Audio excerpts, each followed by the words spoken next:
Bueno. Ahí está. Eso suena increíble. Sí. Esto, de ahora en adelante, esto es un podcast. Sí. Vamos a intentar hacerlo así. Bueno. Empezamos. Bienvenidos a Expertos de Sillón. Este es el podcast en el que cada episodio nos sentamos con una persona a hablar de aquellos temas que les consumen, sus obsesiones, sus experticias de sillón. Mi nombre es Alejandro Cardona. Yo soy Sebastián Rojas y hoy estamos con Laura Alhash. Laura, bienvenida. Muchas gracias. ¿De qué nos vas a hablar hoy? Todavía estamos descubriendo el tema que vamos a perfilar a través de esta conversación, pero creo que podemos hablar de la conversación como tema. Bueno. Pero primero van nuestras recomendaciones semanales, nuestra experticia de la semana. Sebas, ¿en qué te volviste experto esta semana? No, esta la verdad no es de esta semana, pero es que yo llevo de este episodio, yo llevo como 2 años tratando de pensar en Venezuela. Y en parte fue porque hace unos 3 años largos me encontré con este libro que se llama Crecer a golpes, crónicas y ensayos de América Latina a 40 años de Allende y Pinochet, editado por el periodista Diego Fonseca. Y me lo encontré porque estaba buscando qué leer de John Lee Anderson y después uno de los, digamos, son ensayos sobre cada país o algunos países de América Latina, un periodista que como entró a la edad adulta dentro de esos 40 años y es hablando de como esos 40 años en su país, cómo se acuerda de su país en los años inmediatamente posteriores al golpe de Estado de Chile y cómo ha sido los últimos 40 años en su país. Es una colección de crónicas supremamente interesante. La verdad es que recomendar una de ahí es difícil, pero el ensayo sobre Venezuela, la crónica sobre Venezuela, que es de Boris Muñoz y se llama Un país en las antípodas, Un país en las antípodas, es la mejor explicación que yo he escuchado hasta ahora de por qué está pasando hoy lo que pasa en Venezuela. Y me parece que como entre el ruido de ya como los opinólogos sobre Venezuela y digamos ese horizonte de tiempo tan corto que todo el mundo habla, no, es que las elecciones de 2017 y las de 2018 fueron los momentos más importantes, como que, señores y señores, no. Y cuando la gente habla, y además en un momento donde la gente, como este término del castrochavismo sigue siendo tan popular, al menos en el discurso político colombiano, como leer este ensayo de Un país en las antípodas ese es el verdadero campanazo. Ese es como, si hay una venezolanización de Colombia, no es porque un populista va a llegar al poder, sino porque verdaderamente como en Venezuela estamos llegando a un punto en el que podríamos en unos 10, 15 años erosionar la legitimidad de la democracia representativa al punto que se justificaría la elección de un caudillo. Y esa es un poquito la historia que se cuenta en el ensayo. ¿En qué años se escribe este ensayo? Este libro es como el 2000, pues 40 años, este libro es del 2013, yeah. Si no me equivoco. Y es un librazo. Entonces yo le recomiendo que busque todo el mundo Un país en las antípodas para pensarse Venezuela en serio. Un país en las antípodas de Boris Muñoz. Boris Muñoz. De Boris Muñoz, hay que leerlo. No, pues por un lado me parece que la relación de todo este tema de qué significa la democracia es una pregunta mucho más abierta y mucho más difícil de que simplemente como ir y votar. Y me parece que cosas como la desigualdad, como el elitismo, como la abundancia de recursos naturales, son cosas que pueden llegar a socavar la democracia de formas muy, muy, muy, muy, muy profundas. Y muchas veces por comodidad simplemente nos obviamos toda esa parte porque nos gusta pensar que la historia es de buenos y malos y que hay unos malos que ahora están en el poder y que debemos sacar del poder. Pero pues sí, la verdad es que todos no somos ni tan buenos ni tan malos. Y algún momento estos malos tuvieron razón o tenían razones. Lo que pasa es que ya se han desdibujado. Pero para pensar cómo empezó todo esto es un ensayo totalmente esclarecedor. Es que no quiero decirles todo para que vayan y lo lean. Está bien. Mi recomendación es comer en la ducha. ¿Por qué? Esa es mi recomendación de la semana. Esto nace de dos, no sé si llamarlas comunidades o memes o como comunidades basadas en memes. En Reddit hay 2 comunidades. Una es... Solamente 2. Hay muchísimas, hay cientos de miles creo. Pero hay una que es Shower Orange y creo que la otra es Shower Beer. Que es básicamente 2 comunidades enteramente formadas alrededor de personas que ponen fotos de ellos comiéndose una naranja Sí, en la lo he ducha visto. Sí. y otras personas tomándose una cerveza en la ducha. Que ambas proponen que ambos ejercicios, específicamente cerveza en la ducha y naranja en la ducha, son como expansiones orgásmicas de la experiencia de tomarse una cerveza y de comer una manzana.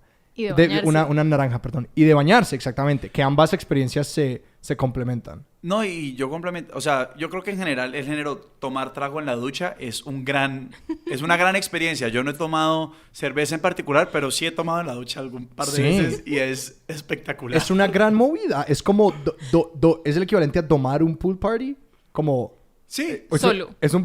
O acompañado. De Sí, sí, acuerdo. sí, o sea, aquí que nadie- creo que es como el siguiente nivel. nadie les va a decir cómo bañarse ni con quién. Ni con... O sea, Yo una vez en el colegio creo que lo que intenté hacer fue como que ¿cuántas experiencias sensoriales puedo fusionar en un solo ejercicio? Y lo que intenté hacer fue como poner, me acuerdo muy específicamente el álbum Alive de Daft Punk, como a todo volumen, meterme a la ducha y comerme una pizza entera de Domino's.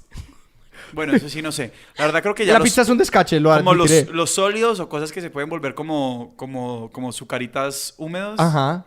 No, pero yo era como que no. me salía de la ducha, como que me estiraba fuera de la ducha, mordía la pizza, me devolvía y creo que tenía como una Smirnoff, que era como mi trago en el colegio y con música. No, creo que eso ya es demasiado indulgente, la verdad. ¿Lo recomendaría? Lo fue. No, eso no.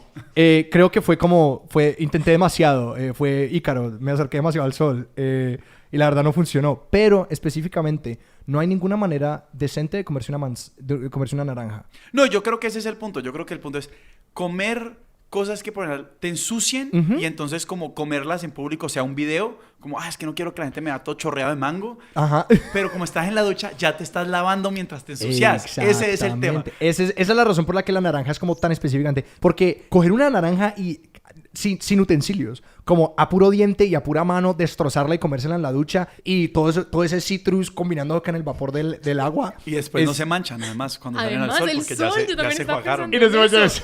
También podríamos intentar con zapote. Yo nunca me he comido un zapote. ¿Cómo?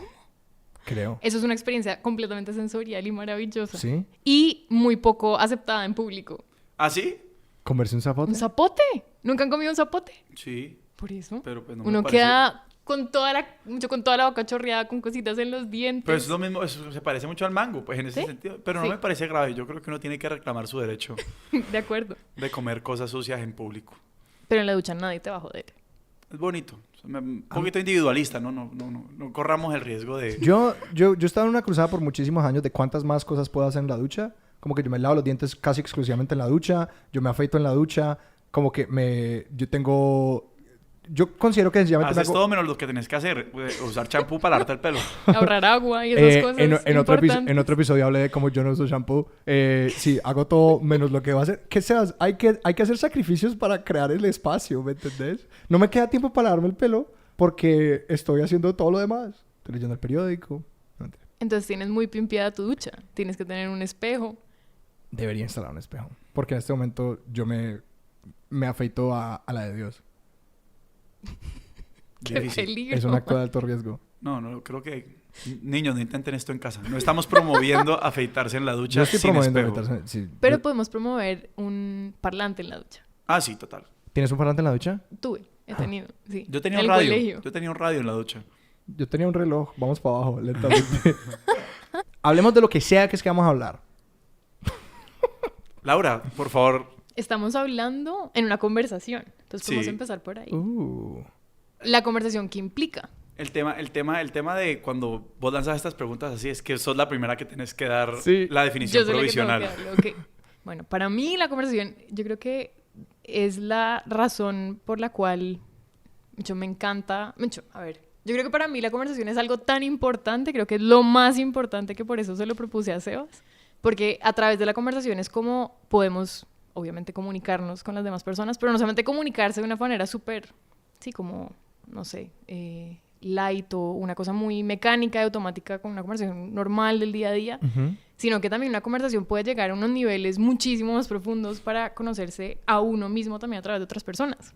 Yo tenía un profesor en la universidad y lo que él dijo era una clase de comunicación y lo que él decía era que la comunicación verdadera significa construir significado. Como dos personas juntas intentando llegar a como un nivel más profundo de significado, lo que sea que significa eso, y lo que requiere es como interacción y escucha, y que parece una distinción como no muy significativa, pero por ejemplo como que eso es lo que estás diciendo como de, esos pequeños momentos en los que es como que, ¿para qué piso va? Quinto. Eso es transmisión de información. Sí. Eso no es una conversación. Sí. Que la conversación es un ejercicio, y que a mí también me parece un tema supremamente misterioso, porque para irnos un poquito como... Bueno, esto ya es un episodio metatextual desde que estamos hablando de conversaciones, pero incluso en el podcast constantemente estamos como pensando en qué hace una buena conversación, qué hace una conversación interesante, y más allá de eso, qué hace una conversación interesante para una persona que ni siquiera está participando en esa conversación. Y es como un terreno súper misterioso que uno sencillamente sabe que a veces no está en ese espacio, y luego mágicamente entramos a ese espacio. ¿Y por qué estamos aquí? ¿Cómo hacemos de que nunca nos vayamos de ese espacio y luego nos volvemos a salir?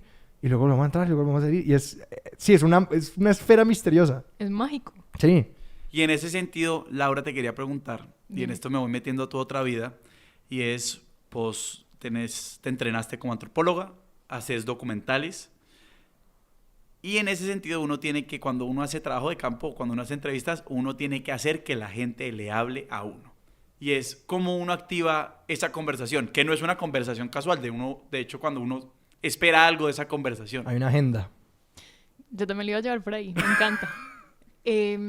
Sí, como también, o sea, el tema de la conversación, yo creo que para mí es algo tan esencial que por eso estudié antropología, sin saber que lo estaba haciendo por esa razón. Y es que a mí me encanta conversar. Y no solamente, a mí no me gusta, digamos, me gusta conversar, pero lo que más me gusta es escuchar la vida de los demás y meterme entre, o sea, lo más íntimo de lo íntimo de cada persona. O sea, chismosa profesional. Chismosa profesional certificada. Sí. Y eso me da, como que siento que cada vez que tengo una conversación con alguien que lleva a otro nivel casi espiritual, eso a mí me produce mucho sentido. Como que siento que ese es el momento, sí, como las grandes epifanías que tenemos en la vida, que uno le dicen, bueno, usted está haciendo lo que tiene que hacer, sí, como está por el camino que tiene que estar andando. Y en la etnografía, que es como la metodología más tradicional de la antropología, es literalmente ir a conversar, ir a observar y escuchar mucho. Pero para uno poder observar y entender, uno tiene que conversar. Y tiene que conversar en un contexto cultural completamente diferente al que uno está acostumbrado. Ya sea aquí a la vuelta de la esquina con una gente que uno nunca ha visto de la tienda, o irse, no sé, a Montes de María a vivir con, sí, víctimas de la violencia retornadas a su pueblo.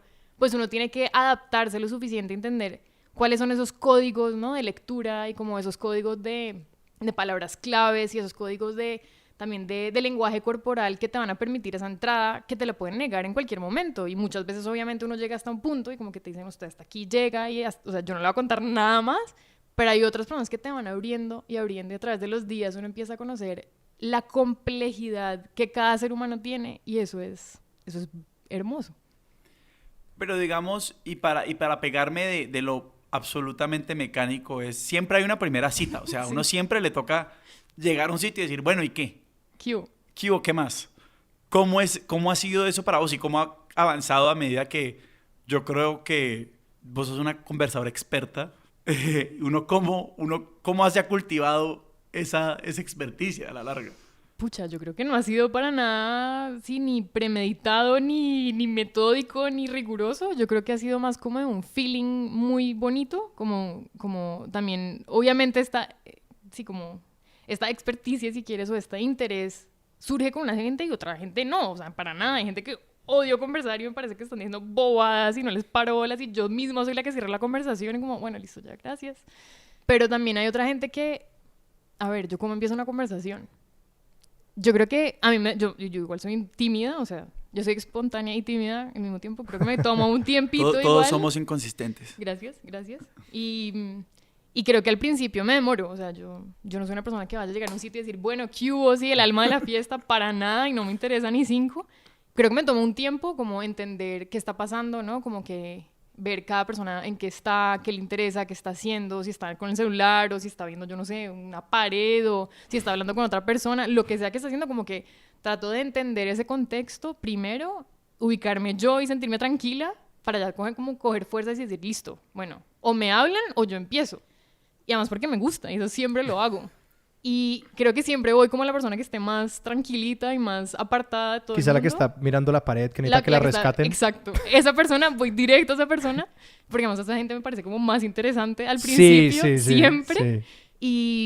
Y es con esa persona, oigan, lo que se venga, o sea, en ese momento lo que se venga a la cabeza. Es como, ¿qué hubo, y no sé. O sea, tal vez a veces saco mi lado caleño, a veces saco mi lado rolo, mi lado gringa, lo que sea. Como que uno va también adaptándose a eso y le doy hasta que algo le enganche. O sea, o le hablo del clima, lo que estamos hablando, o de qué hubo, cómo está, o lo que estás pensando, o le pongo un tema súper denso desde el inicio a ver cómo responde y vamos viendo. Yo me gradué de la universidad, estuve como 4 meses aquí en Cali y estando aquí, pues digamos como que luego lo que hacemos muchos cuando estamos con periodos de transición es como, bueno, llenar el tiempo haciendo ejercicio, después leyendo por la tarde, como ese tipo de cosas. Entonces volví a escuchar podcast, en serio, y empecé a escuchar WTF de Mark Maron. Marco Marón. Sí, exacto. Y Cero bueno, anglicismo, cero anglicismo.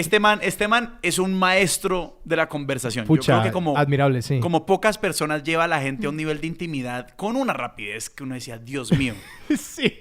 Pero, de hecho, pues digamos, yo tuve aquí tiempo donde estaba solamente pues, viendo a mis papás y unos pocos amigos como en un lapsus de como 3 meses. Y después me fui a vivir a España y también en una vida relativamente solitaria, en el sentido que yo veía a 1 o 2 personas con relativa frecuencia y el resto a nadie. Y esas conversaciones con esas personas que uno ve frecuentemente sí se ven invadidas como por la cotidianidad de una forma, digamos, mucho más perniciosa. Y me pasó que cuando yo conocía a gente, lo único que hacía más que conversar con ellos era entrevistarlos. Era como yo les... Una necesidad. Y yo lo único que hacía era sacarles como, llevar estas conversaciones, o sea, yo dije como que de la nada yo me encontré en un par de relaciones que se habían vuelto como relativamente íntimas debido como al calibre de información que nos habíamos compartido. Y obviamente eso lleva a unos compromisos, como que somos amigos porque nos hemos dicho cosas pues muy profundas. Eso es algo curioso que pasa como cuando uno... Sí, como cuando la única entrada que uno tiene es muy íntima, pero no hay una cotidianidad en las personas. Que creo que ese es como un tipo particular de relación que yo nunca sé cómo definirlo. Porque es como que yo caracterizo mucho las amistades por como tiempo compartido juntos y como, no sé, sea un trabajo o algo que, como un espacio que uno comparte con una persona. Pero luego hay esas personas que es como uno sencillamente algo compartió súper íntimo con esa persona, sea una experiencia o una conversación. Y sí, ese siempre me parece un espacio extraño.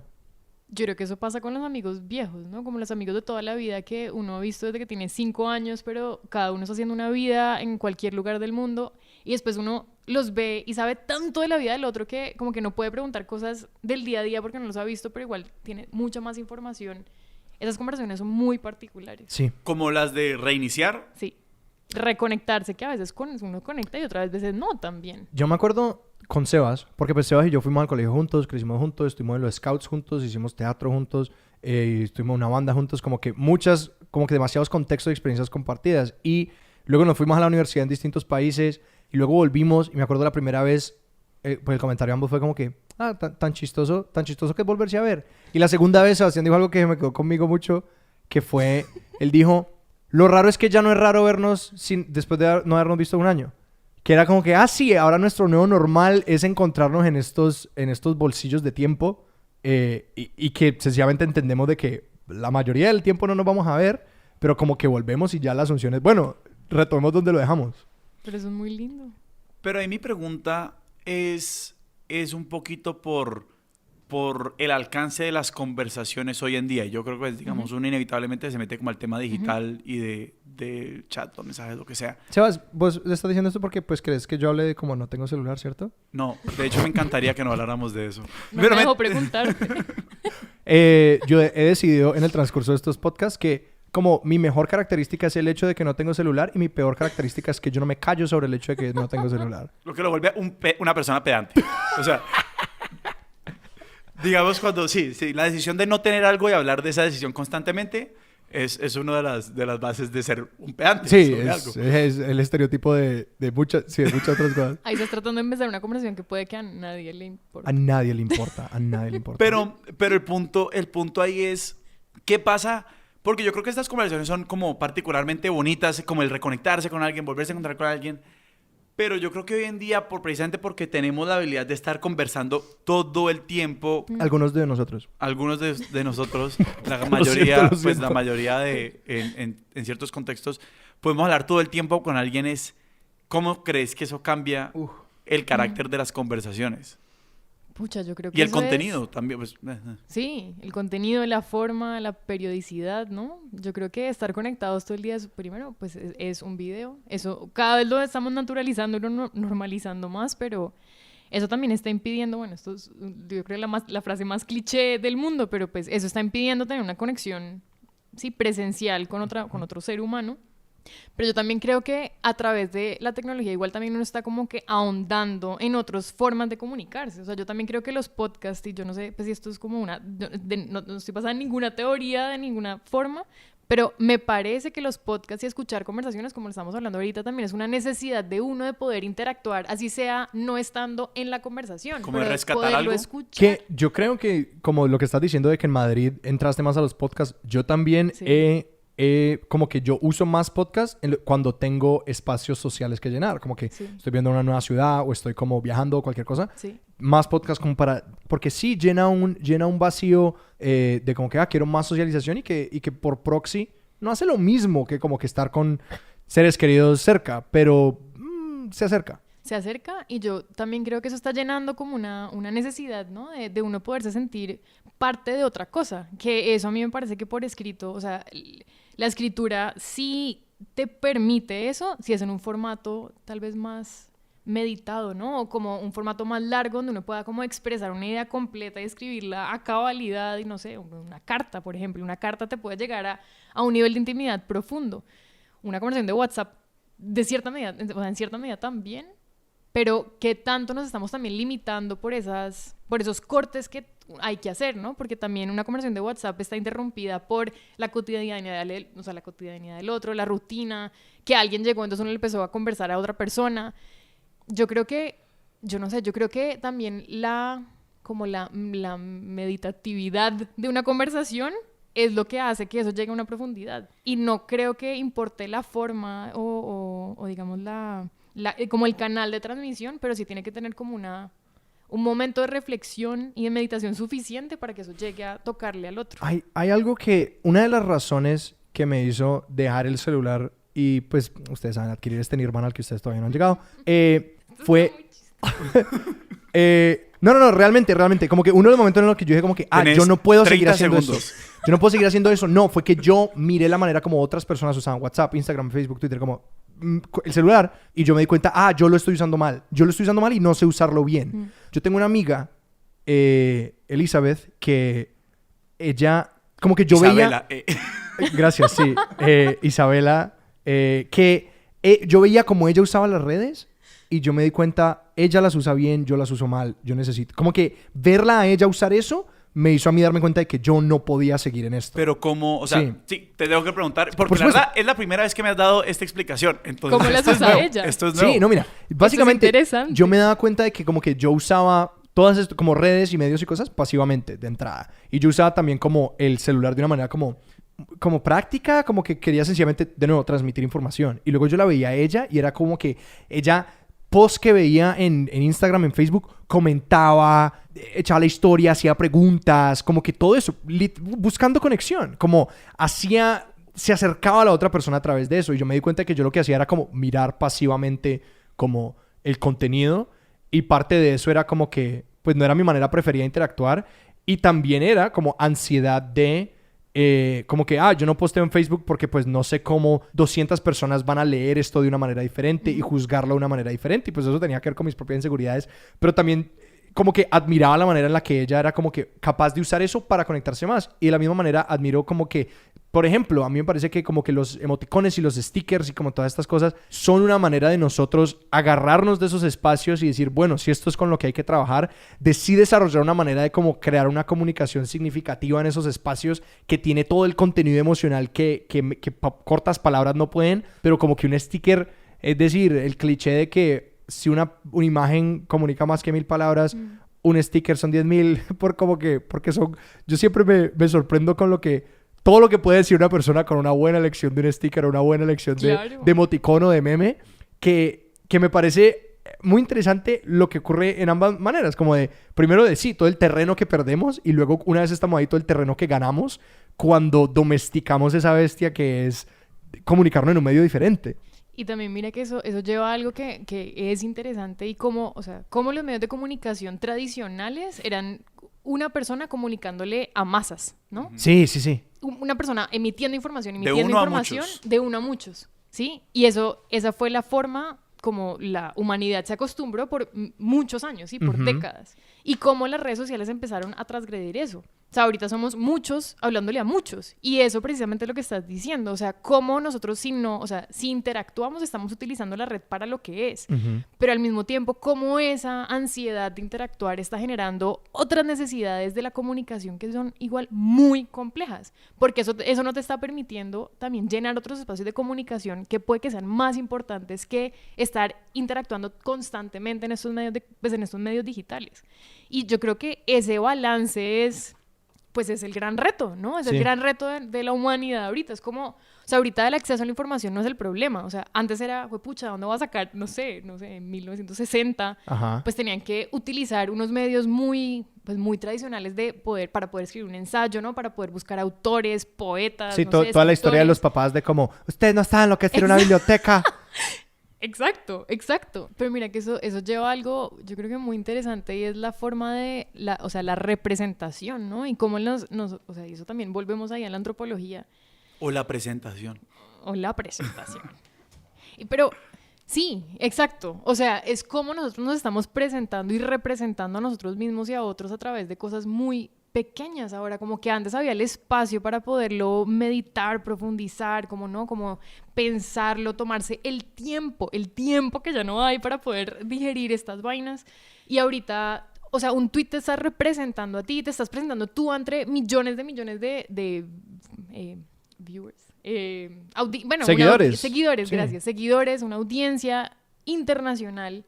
Y eso, yo creo que todavía no hemos entendido eso, cómo eso cala en nuestra psique. Sí, Como que, cómo adaptamos eso a nuestro contexto físico, contextual en el que estamos ahora, mientras estamos emitiendo un mensaje a millones de personas que ni siquiera estamos viendo.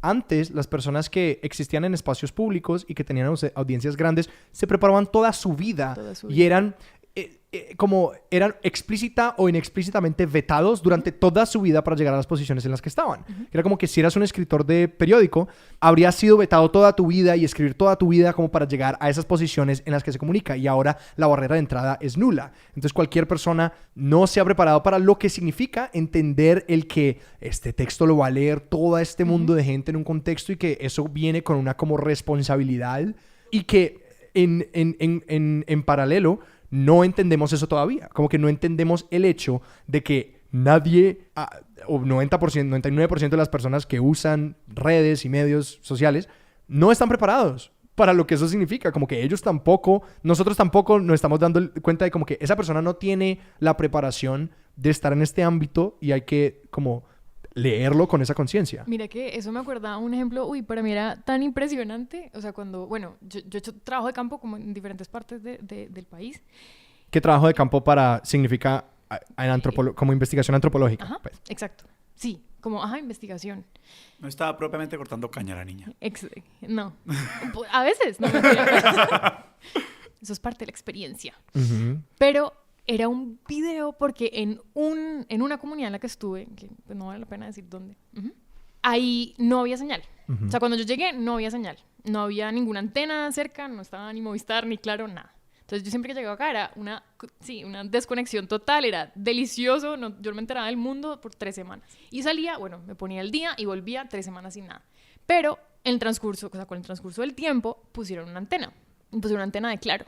Y cómo eso empezó a cambiarle la vida a esta gente campesina. Dios mío, oigan ustedes, o sea, eso fue, o sea, para mí fue tan choqueante. Además, lo más impresionante era que ellos no, como que era normal, o sea, pues ellos estaban esperando la antena hace años, o sea, antes por fin les respondieron con las telecomunicaciones, llegó esta antena y empezaron a bolear celular como locos. Antes andaban siempre con radio en el pantalón, como que se ponían con radioteléfono. O sea, o radio de Sí, con radio, con Sí, radio, porque radio sí entraba. Ajá. Entonces, pues, eso era lo que les llegaba. Entonces, se lo ponían en el bolsillo del blue jean o lo que sea y andaban escuchando música todo el día. Era muy chévere, muy bonito. Como un radio, había otro radio al lado de un De un picó. Ajá. Ajá. Y cada uno tenía su propia música. Bueno, eso era algo muy chistoso, muy bonito. Pero después empezó a llegar, o sea, llegó la señal y empezó a haber menos radio. Cada cual estaba más con audífonos, ¿no? Como que conversando con personas, pues con diferentes personas. Y empezaron a agregarme a Facebook. Entonces, pues nada, pues yo los acepté. Pues sí, como que está bien, ¿no? Pues bacano, sí, como que, bueno, ni idea. Yo no pensé mucho. Y después empecé a ver cómo estaban utilizando Facebook. Y era, o sea, fue tremendo entender cómo, o sea, para qué está diseñado Facebook y el pésimo uso que le da a unas personas que no están, sí, que no han tenido nunca esta herramienta, y no es porque esté mal o yo los esté juzgando de una manera moral o ética, sino se están exponiendo a millones de personas poniendo un contenido completamente obsceno y no están midiendo las repercusiones que esto tiene. Y ¿sí? que posiblemente ponían contenido como público, pues. Todo era público. O sea, la privacidad de datos en un corregimiento en Colombia, pues esa conversación no ha llegado. O sea, esa conversación está en otro nivel, ¿sí? Está en un nivel mucho más básico. Y además es bonito que también esa conversación que uno ahora cree que Cambridge Analytics está en todas partes, no. O sea, hay países en el mundo donde eso no es importante y eso también es valioso, ¿sí? Eso también es bacano. Pero cómo esas personas empezaron a usar Facebook era como, o sea, yo solamente pensaba, pucha, esto, ¿cuándo va a ser un tema en el colegio, por ejemplo? O sea, ¿cómo usar los datos o cómo usar los medios de comunicación? O sea, esto todavía no se ha profundizado lo suficiente. Creo que para nadie, así nosotros nos consideramos expertos de redes sociales, si esto todavía no se está contemplando como un tema político, problemático, ¿no? Como de identidad y cómo se está representando uno a través de esto, pues mucho menos a una gente que le acaba de llegar la señal. Quiero preguntar más sobre como el uso que le estaban dando a Facebook, que era como que sobre sus relaciones personales o como de dónde estaban o poniendo fotos como muy de su familia o cosas así, no sé. Pues todo era súper sexual y no, yo no tengo ningún problema con el contenido sexual, Sí. pero de una manera muy... explícita. Sí, como una manera tan explícita también poniéndose a ellos como completamente vulnerables a sus preferencias sexuales y como que... Pero yo decía, pero estos son niñitos de 14 años que este contenido le está viendo la abuelita, a la tía, a la hija. Sí, como que obviamente son formas de comunicarse de manera distinta y es interesante, pero yo creo que eso fue lo que... En ese momento yo dije, pucha, yo voy a poner a usar Facebook primero, como que yo hice un rechazo total con esa red y me puse a pensar mucho eso, como que qué tanto nos estamos exponiendo nosotros así ni siquiera... O sea, hasta con un tweet, exacto, como que no es porque uno vaya a poner un contenido parecido al de ellos, sino es en su contexto, eso es normal.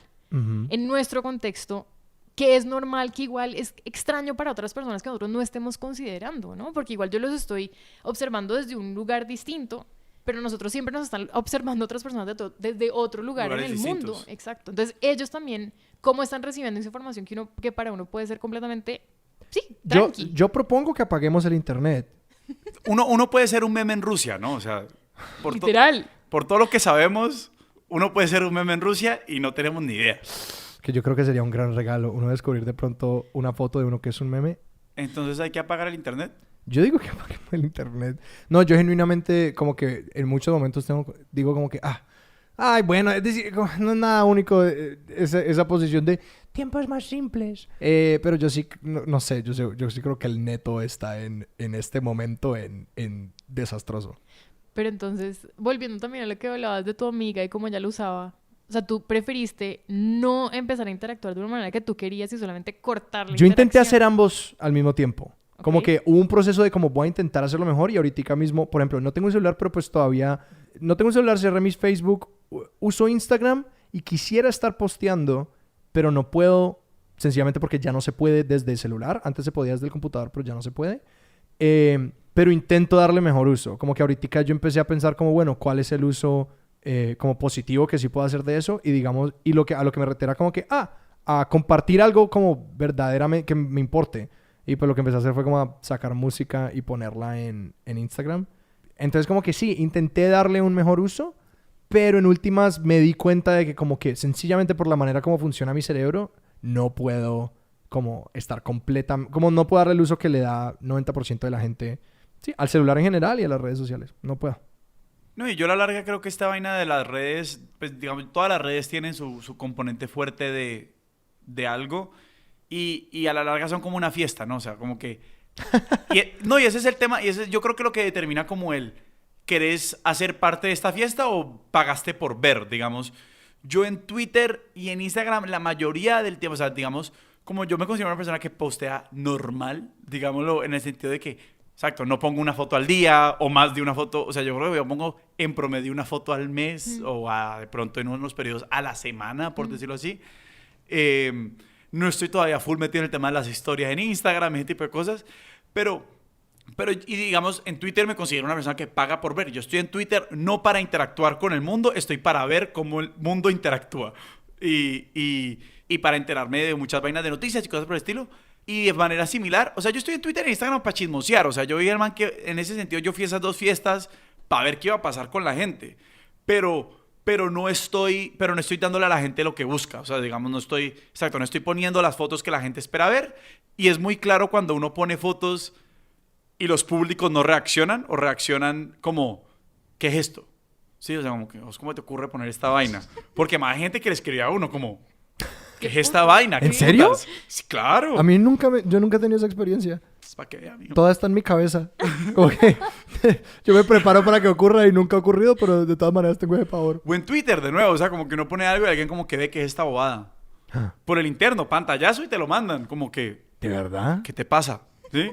Y yo creo que eso es como la ansiedad. Y sí, creo que viene de dos cosas. Como cuáles son los públicos que hay, cuáles son los públicos que te van a ver primero. Y eso determina muchas de las ansiedades, al menos que yo tengo cuando uso una red de estas. Y por eso es que he decidido como cortar mi uso en términos de participar de las conversaciones que pasan ahí. O sea... Y además eso, o sea, si lo traducimos a una conversación presencial, volviendo otra vez al tema de la conversación, uno, o sea, la parte de la escucha activa en una conversación es válida, ¿sí? Como que uno tiene que hacer eso para poder seguir conversando. Pero si uno hace eso a través de las redes sociales, eso no se considera escucha. O sea, eso se considera como una no participación. ¿No? O sea, si tú estás aquí, digamos, si somos tres personas que estamos conversando y hay alguien que se queda callado, o sea, ¿cómo la escucha, cómo la parte tan esencial de una conversación que es la escucha en las redes sociales no existe? O sea, ahí tú estás participando porque tú viste, sabes qué está haciendo la otra persona, pero tú decidiste no hacer nada. Y lo interpretaste. Y lo interpretaste de alguna manera. Es lo que estabas diciendo del bus. O sea, tú en el bus, o sea, listo, hay una gente hablando al lado y uno está interesado en la conversación, apaga la música, lo que sea, pone pausa y empieza a escuchar. Pero uno ahí es como esa acción es lo mismo que estar viendo cosas en redes sociales sin participar. Pero porque yo creo que es el tema, yo creo que hay un tema exacto con escucha y con el quedarse callado y es como, claramente es muy incómodo cuando alguien simplemente no habla. Y yo como que la participación en la conversación es lo que renueva el contrato de que nos estamos diciendo cosas que nos importan. Y yo diría que lo que realmente me produce como ansiedad es decir, si estamos 4 personas charlando y una persona que Alfonso no ha dicho nada todavía, pero cuando quieras, Alfonso, puedes participar en la conversación. Y esto no es un ataque a ti. Pero no te lo tomes personal. No te lo tomes personal, porfa. Listo. No, que digamos que cuando una persona, si por lo menos está asintiendo o haciendo gestos o haciendo como... como que a mí yo creo que eso es como que sí, están presentes. Que digamos yo busco mucho esa retroalimentación de la otra persona de por dónde vamos. Al tema de la simulación, o sea, para mí, por ejemplo, la gente que que es poco expresiva, como facialmente, eso para mí es una versión del infierno. Que de nuevo, Alfonso, esto no es un ataque Alfonso, no te lo tomes personal, pero para mí... Pobre Alfonso. Sí, no, Alfonso, ¿a dónde vas? Alfonso se fue. ¿A dónde vas? Ok, toca seguir grabando. ¡Alfonso! Toca seguir grabando, Pero no, es el tema de, para mí, una persona que se expresa poco es una versión del infierno, precisamente por el tema de la simulación, porque yo necesito saber cómo vamos, o sea... Sí, ¿estás de acuerdo? Más o menos, ¿te cuadra, no te cuadra? Que hay algo genial que es cuando una persona me da el como que... no me cuadra lo que estás diciendo porque me permite como cambiar de curso. Reafirma. Ajá, es como que... No, pues es decir, como que lo van a como me refiero a esto, es como así. Sí, que me parece como re importante. Pero me estoy cuestionándome internamente como si comparto lo de que como que la persona que solamente escucha es participante. Porque creo que yo no lo pienso así. Como que si cuando yo estoy como escuchando el que solamente escucha un chismoso. En el bus sí, en una conversación no sé. Pero creo que en una conversación igual está esa presencia, como la sensación de presencia en los demás de esa persona. Como de que esa persona esté ahí como escuchando y como... incluso solamente el contacto visual, que creo que da como ese acto de yo estoy aquí y estoy formando parte. Exacto, exactamente. Bueno, ahí también yo creo que hay un tema interesante. Hay un profesor de los Andes que se llama Aranguren, pues el apellido es Aranguren. Y el man tiene toda una teoría de, digamos, la forma correcta de escuchar. Y él lo hizo como alrededor de un tema de posconflicto muy, muy complicado, pues de toda parte como psicológica y antropológica de víctimas. Profesor de psicología, si Sí, no me equivoco. El man es antropólogo, pero también o sea, ahorita es profesor de psicología y es muy interesante escuchar su teoría porque uno también se empieza a cuestionar cómo está escuchando. Porque eso también yo creo que está como subvalorado, ¿no? O sea, una persona que te esté haciendo un gesto, como una mirada o que te... puede que esa persona no tenga ni puta idea qué estás diciendo, no le importe un carajo tu conversación y al final solamente te diga, ah, bueno, o no diga nada que siga nutriendo la conversación. Como que yo también, pucha, o sea, el tema de escuchar es tan esencial para poder avanzar con lo que uno está proponiendo, ¿no? Como uno pone algo sobre la mesa y la gente o lo coge o no lo toma. Y cuando la gente no lo toma, así te está haciendo todo el toda la... Lenguaje corporal. lenguaje corporal al respecto. Es difícil. Y yo creo que ahí es donde también, o sea, yo también creo que ahí toda la parte digital es un video en cuanto a cómo eso ya no es importante o cómo eso ha perdido un poco de valor porque ya no... ¿Qué ha perdido valor? O sea, me parece, obviamente es una afirmación súper general. Si están en desacuerdo, nos pueden escribir a expertosdesillon@gmail.com. Y me cuentan. Si saben dónde está Alfonso, por favor, escríbanos a expertosdesillon. Alfonso va a estar en desacuerdo. Bueno, Poncho, qué pena con vos. Yo creo que se ha perdido la forma, o sea, como una forma activa de escuchar. Y eso, yo no sé ustedes qué piensan de Cristina Tippett. ¿Qué hemos hecho? ¿Qué nos hemos hecho a nosotros mismos con los ingleses? No sé de quién estamos hablando, no la conozco. ¿Ustedes no conocen a Cristina Tippett? Oigan, esto es lo más importante del podcast. Todo el mundo que está escuchando este podcast, por favor, vaya ya en este momento a Spotify y busque Expertos de Sillón. O donde sea que busque sus podcasts. O donde sea que escuche sus podcasts, que es muy cierto. Que se llama On Being. Esta señora es gringa. Sobre el ser. Sobre ser o Uh-huh. siendo. Porque también es como una cosa activa, presente. Sobre el acto de ser. Sobre el acto de ser, me gusta. Y ella tiene un curso en Acumen que es sobre la escucha. Es muy interesante. Y esa señora, se llama Krista Tippett, otra vez, invita a diferentes como... o sea, es un formato parecido a este, solamente con ella, pero ella trata como de llegar a un estado de conversación casi espiritual.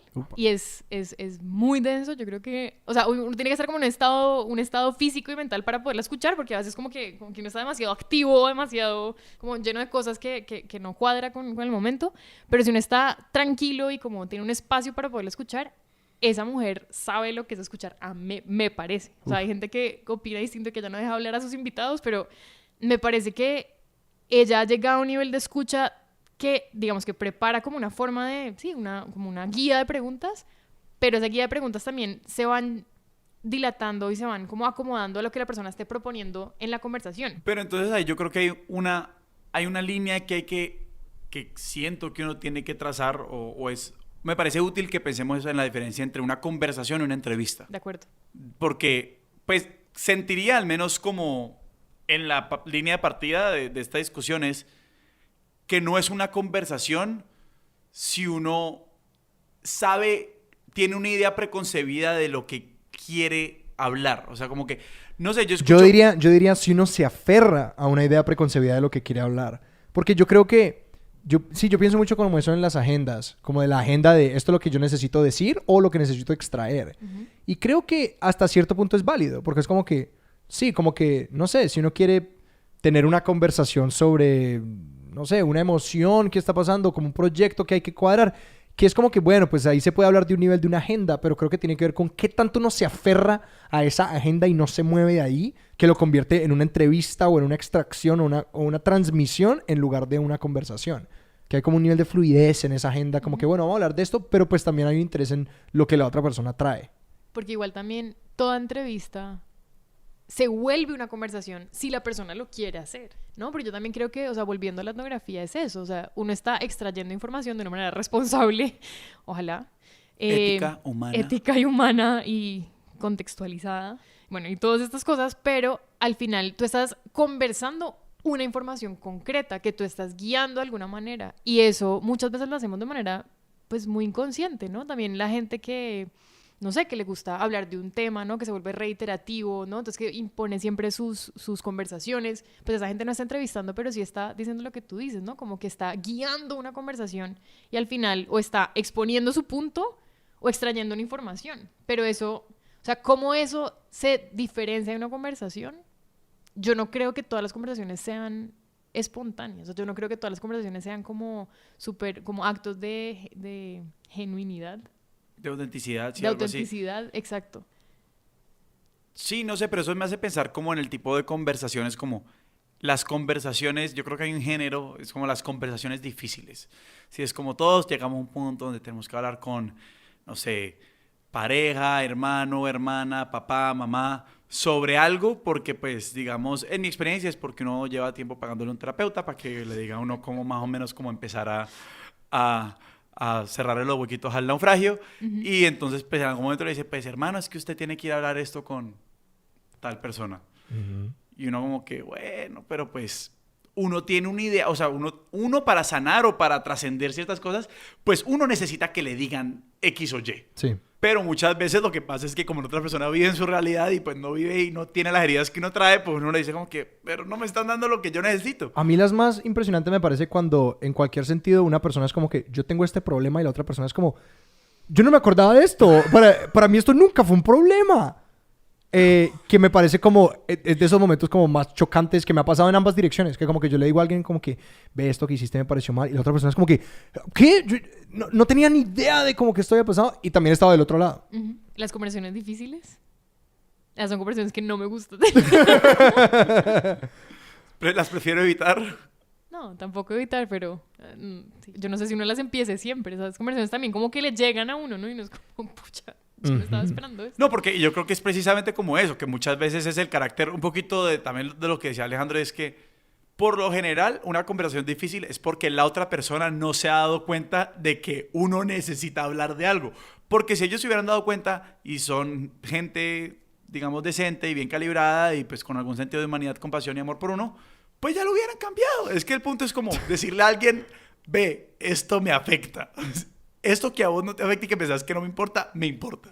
Y es el punto de vulnerabilidad de un poquito lo que estabas diciendo. Es como, pues cada vez que uno conversa, uno se la juega. Muchas veces pues la gente le responde y empieza el baile. Pero precisamente es cuando uno está como que, hey, yo me estoy aquí jugándola y vos no estás jugándotela conmigo.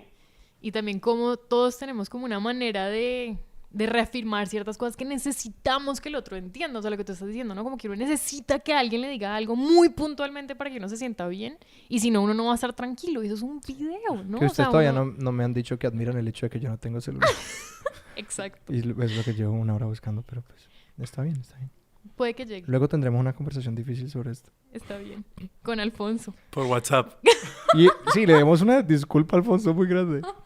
No, pero en este tipo, por ejemplo, yo creo que ese es un tema donde se siente mucho el cambio en el canal de la comunicación. O sea, pelear por mensaje o pelear por teléfono y pelear cara a cara. Grave error. Juepucha, pelear por teléfono.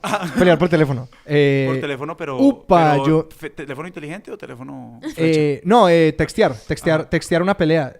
Yo he tenido una como gran pelea por texteada. Y grandes errores de mi vida y como que cada vez que tengo la tentación de decir algo importante por texto, pues que sea como que involucre cualquier emoción negativa o reclamo. Y es como, no, acordate de esa vez. Y es como cosas que debieron haber sido muy sencillas. No, pero ¿qué pasó esa vez? Esa vez, no voy a entrar en detalles, pero básicamente para proteger la anonimidad de la contraparte. Tuve una pelea con una amiga con la que estaba viviendo y esencialmente lo que pasó fue, salió la parte completamente... ausente de empatía mía, ¿ya? Como que el hecho de que no la tenía al frente en ese momento hizo que yo sencillamente dijera todo como sin empatía. Como que todas las afirmaciones que podrían haber sido como, mira, yo entiendo esto, pero esto, o como que esto es lo que me está molestando, o esto, salió todo el ataque y salió todo todo salió agresivo y acusador y de todo. Y me recuerdo muy claramente el momento en el que nos vimos luego, como que todo eso ocurrió mientras que estaba en el trabajo. Y luego llegué como al apartamento en el que ambos estábamos viviendo al final del día. Y solamente la vi y como que toda mi posición cambió. Como que vi un ser humano. Y no la descorporalización de que le estaba gritando, desahogándome con un celular. Y ya el daño estaba hecho. Y recuerdo como eso y es como... Como que sí, nunca más lo voy a volver a hacer. Porque sí, sí, uno corre el riesgo de que sale todo eso. Como que deshumanicé a una persona en mi mente y dije todo sin consideración de que había una persona del otro lado. ¿Y qué crees que hubiera cambiado? O sea, si hubiéramos tenido la conversación como cara a cara, no, pues inmediatamente... La verdad, creo que en ese momento sencillamente se me habría eso así. Me habría dado miedo decirle... como las cosas con ¿Cómo ese se nivel te de habría agresión. hecho, Alejandro? Eso fue gran momento. Se me habría hecho achí. Se me habría hecho achí. Y estoy juntando nótese la mano. los 5 dedos de la mano. En posición del loto cerrado. En posición del loto cerrado, apuntando hacia arriba. Ese es el gesto que estoy haciendo. Se me habría hecho achí. Yo creo. Y también, sencillamente, como reconocer la otra persona al frente de uno. Y yo habría probablemente dicho las cosas de una manera mucho más amable y sencilla. Y recuerdo que el momento en el que nos vimos fue como más... Yo inmediatamente casi que pidiendo disculpas, pero sabiendo que no había marcha para atrás de la manera como la había tratado. Y fue mal. Y sí, y tomó muchísimo tiempo reconstruir esa amistad. Y yo creo que vuelve un poquito como al contexto, ¿no? Y es que yo creo que el contexto es lo que nos salva de ser nuestra peor versión. Sí. Y es pues que sí, que como que tenemos control de todas las variables de nuestra presentación y cuando digamos como la expresión más normal de esto es que cuando uno tiene mucha rabia, pues uno se encierra y deja salir el diablo que todos tenemos metido adentro. Bueno, el monstruo, no sé, digamos, no quiero una versión secular de nuestra peor versión. Expertos de Sillón es un podcast agresivamente de la mitología cristiana. Sí, la tradición judeo-cristiana se sigue aquí. Entonces, no, yo creo que eso es lo que nos salva a la larga, lograr tener el contexto, porque es que cuando uno le manda un mensaje, esto me dolió, uno literalmente lo único que piensa es que en el bus no ha llegado y que cómo son capaces, porque es un poquito el contrato, exacto, como que hay un momento para hablar ciertas cosas. Y yo creo que cuando, por ejemplo, te quieren un mensaje de la nada, es como, hey, no es el momento ni el lugar. Y uno reacciona desde el momento y el lugar en el que uno está. Y bueno, o sea, porque creo que estamos hablando muy como del contexto de cada conversación, ¿no? De conversaciones re difíciles o conversaciones que uno queda súper herido o hiere. Pero volviendo a la conversación como un hecho, ¿no? Como la conversación. Ahí yo también creo que tiene un montón de etapas, ¿no? O sea, uno está sintiendo un montón de cosas mientras está conversando que muchas veces o le muestra o no le muestra a la persona y que eso también va determinando el grado de intensidad de la conversación que uno permite tener y quiere tener con la otra persona. Y eso, yo creo que eso también es como la forma de comunicarse, volviendo también a los principios de lo que es la comunicación, es como la otra persona te está entendiendo o no te está entendiendo, dependiendo de los códigos que tú le presentes y de esa simbología común que vamos a ir encontrando, ¿no? Entonces, si uno está súper emputado o súper furioso y la otra persona no te está entendiendo de eso, o si uno está súper dolido, o uno está como, pucho, uno está tratando como de poner un punto, como que, oiga, por favor, entiéndame, ¿sí? Que esto es importante para mí.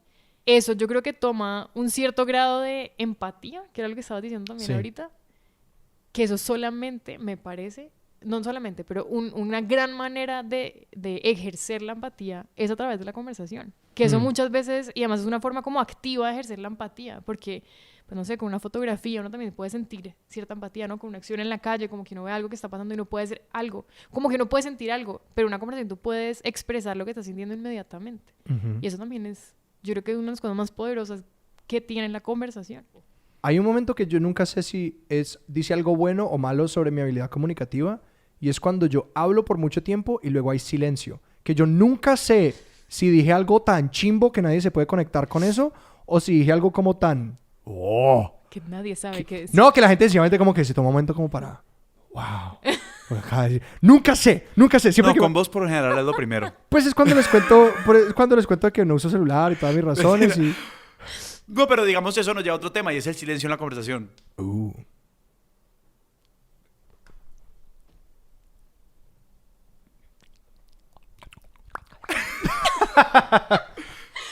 No, No, digamos, ¿ustedes cómo interpretan el silencio? Yo soy una tía y yo soy el pues sí y el... Imagínense. Imagínense Imagínense. y de resto bien. O sea, a mí el silencio en una conversación me mortifica como ¿Por qué, pocas Sebas? cosas. No, a mí también me mortifica. Pero a veces como que en la mortificación digo como que aguántalo, aguántalo, aguántalo, aguántalo. Y luego del otro lado se sale mejor. Pero además, mientras hay unos silencios tan incómodos, uno está escuchando un pito. Y uno está escuchando un silencio que cada vez se crece y crece y crece y invade todo el espacio. Y uno es como, pucha, o hablo o esta vaina me va a romper los tímpanos. Yo pienso en el silencio más antes de llenar el espacio.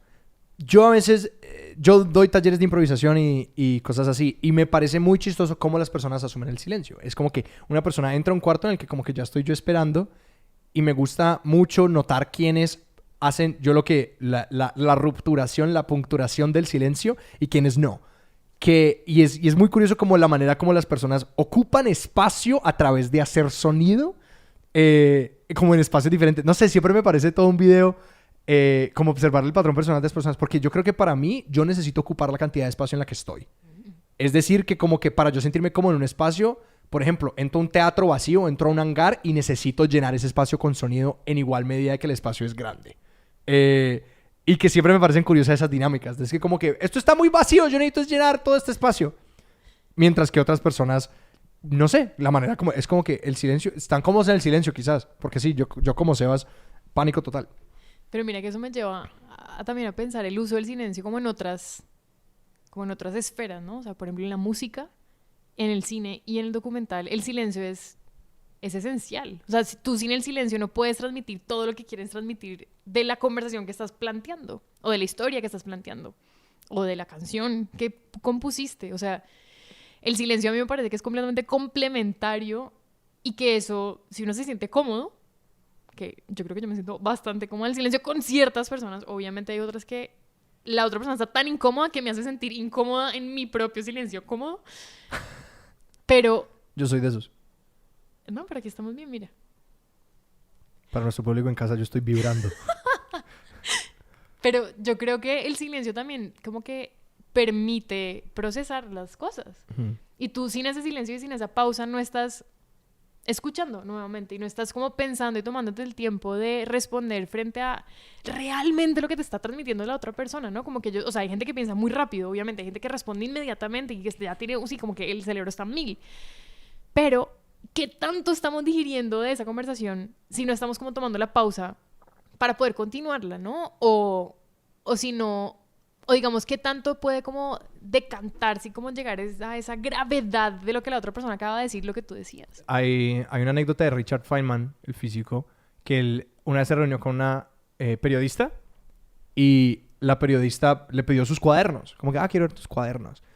Y el tipo se los pasó y ella dijo, me encanta, qué maravillosa representación de tu proceso mental. Y lo que él respondió es, ¿cuál representación? Es decir, el libro era su proceso mental. Y yo creo que a mí me pasa eso con el habla y la conversación. De que para mí es muy cómodo y muy natural desarrollar proceso mental en conversación. Y creo que en parte por eso el silencio me parece una ausencia en lugar de un espacio de proceso. Porque yo personalmente creo que, por ejemplo, en este momento estoy como trabajando un pensamiento abiertamente. Y que yo sé que hay otros tipos de personas que probablemente como que primero formulan y luego comparten. Porque pues ese es su modo. Y no había caído en cuenta y que probablemente esa es la razón por la que para mí los silencios son ausencia de. Porque para mí el procesamiento lo voy a hacer abierto.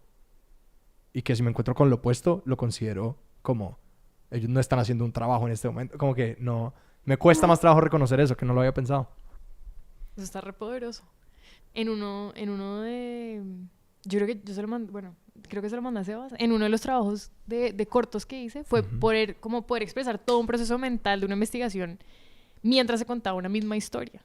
Yo creo que eso es un poquito el ensayo, ¿no? O sea, yo creo que un ensayo es eso, ¿no? Sí. Es como poner un proceso mental y llegar de una conclusión o una hipótesis general a desarrollar punto por punto para uno entender qué está tratando de entender. Y yo creo que esas son así funcionan las conversaciones interesantes precisamente. O sea, que tú estés planteando un punto, o sea, un punto de partida como esto, ¿no? O sea, como ustedes lo están proponiendo acá. Y mientras la otra persona está desarrollando sus propias ideas, estamos como complementándonos hasta llegar a algo. Estamos escribiendo algo juntos, pues. Exacto. Y yo creo que eso nos trae, no fue un segue, pero es una buena manera de cerrar. Te quiero preguntar, Laura, vos sos antropóloga, vos sos cineasta, vos trabajas con gente, sos una conversadora consagrada, como lo acaban de verificar ustedes. Si alguien quiere profundizar en esto de la conversación, y yo creo que es supremamente amplio, ¿a dónde los apuntarías? Yo creo que a tomárselo en serio. Yo creo que a ir identificando cada uno cómo se está comunicando con la otra persona. Eso puede sonar súper conceptual y teórico, pero creo que es una acción muy práctica en el día a día. Yo creo que ir identificando uno quién es en la conversación, yo creo que eso es un acto muy poderoso y muy, muy reflexivo y muy introspectivo que puede generar pensamientos y puede generar unas reflexiones interesantes. Alejandro, si nos quieren buscar, ¿dónde nos pueden encontrar a nosotros? Nos para puede- conversar. Nos pueden encontrar en expertosdesillon@gmail.com. Estamos en Instagram como Expertos de Sillón y estamos en Twitter como Experto Sillón. Aquel trágico nombre por el límite de caracteres. Experto Sillón en Twitter.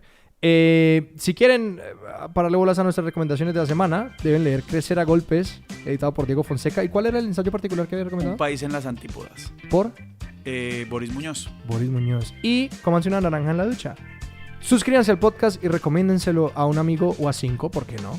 Nuestra música es de Juan Esteban Arango. Nuestro logo es de Daniel Benavides. Yo soy Sebastián Rojas. Yo soy Alejandro Cardona. Laura, mil gracias por estar aquí con nosotros hoy. Muchas gracias a ustedes. Y esto es Expertos de Sillón. Hasta la próxima.